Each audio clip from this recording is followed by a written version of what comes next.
मंचर प्रतिनिधी कळंब तालुका आंबेगाव येथे यंदा मोठ्या जल्लोषपूर्ण आणि उत्साहपूर्ण वातावरणात आदिशक्ती कमलजादेवी माता मंदिरामध्ये नवरात्र उत्सवानिमित्त समस्त ग्रामस्थ कळंब आणि नवरात्र उत्सव देवीचे माळकरी यांच्या संयुक्त विद्यमाने नवरात्र उत्सव सोहळा पार पडणार आहे। आदिशक्ती कमलजादेवी मातेची मूर्ती ही नर्मदेच्या गंडकी दगडाची असून जवळपास 150 वर्षापूर्वी प्राचीन मूर्ती असून देवीचे मुखवटे चांदीपासून बनवण्यात आले आहे। सन 2011 साली मंदिराचा कलशारोहण सोहळा मोठ्या दिमाखात पार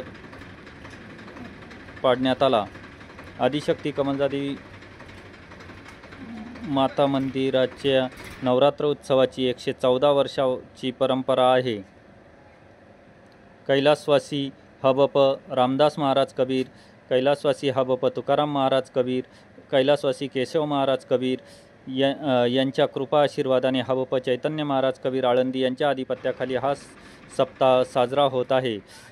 तसेच 5व्या पिढीतील वेद महाराज कबीर हे सुद्धा कीर्तन आणि प्रवचन क्षेत्रात आपली ओळख निर्माण करत आहे, अशी माहिती ज्येष्ठ नागरिक संघाचे संस्थापक व भीमाशंकर कारखान्याचे माजी संचालक यशवंत कानडे आणि ग्रामविकास मंडळाचे अध्यक्ष तथा माजी उपसरपंच गंगाराम उर्फ बाळासाहेब भालेराव यांनी दिली आहे। कळंबला संत कबीर महाराज घराण्याची 5वी पिढी आदिशक्ती कमलजादेवी मातेच्या उत्सवात सहभागी असल्याचे ग्रामस्थांच्या वतीने सांगण्यात आले। सोमवार दिनांक 22 रोजी घटस्थापनेपासून ते कोजागिरी पौर्णिमेपर्यंत नवरात्र उत्सव सप्ताह आदिशक्ती कमलजादेवी माता मंदिरामध्ये पार पडणार आहे। 15 दिवस चालणाऱ्या या नवरात्र उत्सवाची सुरुवात घटस्थापनेपासून सुरुवात होते। रोज सकाळी हरिपाठ, देवशक्ती पाठ, पारायण, 11 ते 5 सायंकाळी प्रवचन, कीर्तन सोहळा, पहाटे काकडा आरती, अखंड वीणावादन, हरिजागर साधू संत महात्म्यांच्या सानिध्यात पार पडते।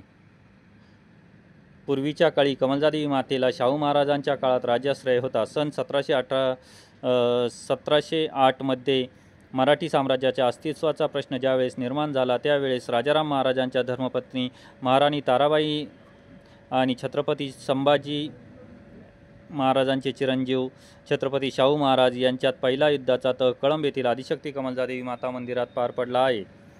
नवरात्र उत्सव काळात थोर प्रवचनकार, कीर्तनकार यांची प्रवचने कीर्तने पार पडतात। अखंड हरिनाम सप्ताह काळात प्रवचन सेवा मोठ्या उत्साहात पार पडते। विजयादशमीच्या दिवशी काल्याचे कीर्तन होते। तसेच कोजागिरी पौर्णिमेला नवरात्र उत्सवाचा शेवट होतो।